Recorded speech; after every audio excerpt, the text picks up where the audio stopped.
আপুনিও যথেষ্ট দিন প্ৰায় 4 বছৰ থাকিলে গতিকে আপোনাৰো খলাক লৈছে কিন্তু গোটেই বিষয়টো আপুনি কেনেধৰণে চাইছে বা আপোনাৰ কিবা আপত্তি থাকিলে কি হঠাৎ আপোনাক নিৰ্বাচন বিধানসভা নিৰ্বাচনটো বিশেষকৈ সন্মুখত থকা অৱস্থাত আপোনাক কিন্তু এক প্ৰকাৰ সেই সভাপতি পদৰ পৰা আঁতৰাই বেলেগ এজনক সভাপতিৰ দায়িত্ব অৰ্পণ কৰা হৈছে আমাৰ ৰাজ্যিক সভাপতি পদবী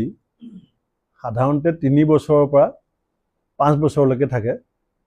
মই প্ৰায় 4 বছৰ আৰু এমাহ থকা হ'লে 4 বছৰ হ'লতেন গতিকে আমাৰ দলে মোক 4 বছৰ ৰাজ্যখনৰ সংগঠনৰ আটাইতকৈ শীৰ্ষ পদত কাৰ্যনিৰ্বাহ কৰাৰ যিটো সুযোগ দিছিলে তাৰ কাৰণে মই নিশ্চিতভাৱে আমাৰ অল ইণ্ডিয়া কংগ্ৰেছ কমিটিৰ সভাপতি শ্ৰীযুত মাল্লিকাৰ্জুন খাৰ্গে ডাঙৰীয়া আমাৰ লোকসভাত বিৰোধী দলৰ দলপতি শ্ৰীযুত ৰাহুল গান্ধী ডাঙৰীয়া আৰু আমাৰ সাংগঠনিক সাধাৰণ সম্পাদক শ্ৰীযুত কে.চি. বেণুগোপাল ডাঙৰীয়া প্ৰমুখ্যে মই দলৰ নেতৃবৃন্দক কালিয়ে টেলিফোন যোগেও কৃতজ্ঞতা জনাইছোঁ আৰু আজিও মই আপোনালোকৰ জৰিয়তে কৃতজ্ঞতা জনাইছোঁ দ্বিতীয়তে মোৰ কাৰ্যকালত তৃণমূল পৰ্যায়ৰ পৰা বুথৰ পৰা জিলাৰ পৰা ৰাজ্যিকলৈকে আমাৰ যিসকল কৰ্মকৰ্তাই মোক সহযোগিতা কৰিলে মই তেখেতসকলক কৃতজ্ঞতা জনাইছোঁ অসমৰ সংবাদ মাধ্যমকো মই এটা কথাত শলাগ ল'ম যে ভাৰতবৰ্ষত বিৰোধী দলবিলাকে সংবাদ মাধ্যমক সদায় দোষাৰোপ কৰিছিলে যে সংবাদ মাধ্যম চৰকাৰৰ পক্ষত থাকে কিন্তু মই এই কথা অকপতে স্বীকাৰ কৰিম যে বিৰোধী দলটোৰ সভাপতি হিচাপে মই যেতিয়া যি কথা কৈছিলোঁ সেয়া হুবহুভাৱে অসমৰ প্ৰত্যেকটো সংবাদ মাধ্যমে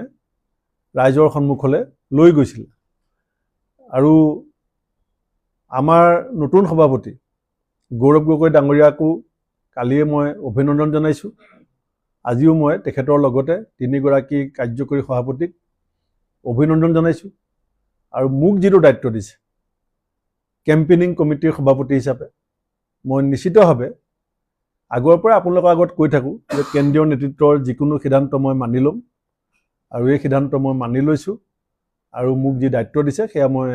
নিষ্ঠাৰে পালন কৰিম সেই কথা নিশ্চিত কালি মুখ্যমন্ত্ৰীগৰাকীয়ে কিন্তু এটা কথা কৈছে যে কিছুদিন পূৰ্বে আপুনি এখন ফ্লাইটত তেওঁৰ লগত একেলগে গৈছিল আৰু তেতিয়া কিন্তু তেওঁ কৈছে যে আপোনাক এপ্ৰিল মে মাহত আঁতৰাই দিব বুলি কৈছে আৰু মুখ্যমন্ত্ৰীয়ে কালি সেইটো কৈছে যে কংগ্ৰেছত সৰু মানুহৰ স্থান নাথাকে বা সৰু ঘৰৰ পৰা অহা মানুহৰ স্থান নাথাকে যেতিয়া নিৰ্বাচন আহে তেতিয়া ব্লু ব্লাড যিবিলাক কংগ্ৰেছী থাকে তেওঁলোককে সেই দায়িত্ববিলাক দিয়া হয় গতিকে মুখ্যমন্ত্ৰীৰ কথাটো সঁচা নে মিছা চাওক মুখ্যমন্ত্ৰীক মই উৰাজাহাজত দিল্লীৰ পৰা আহোঁতে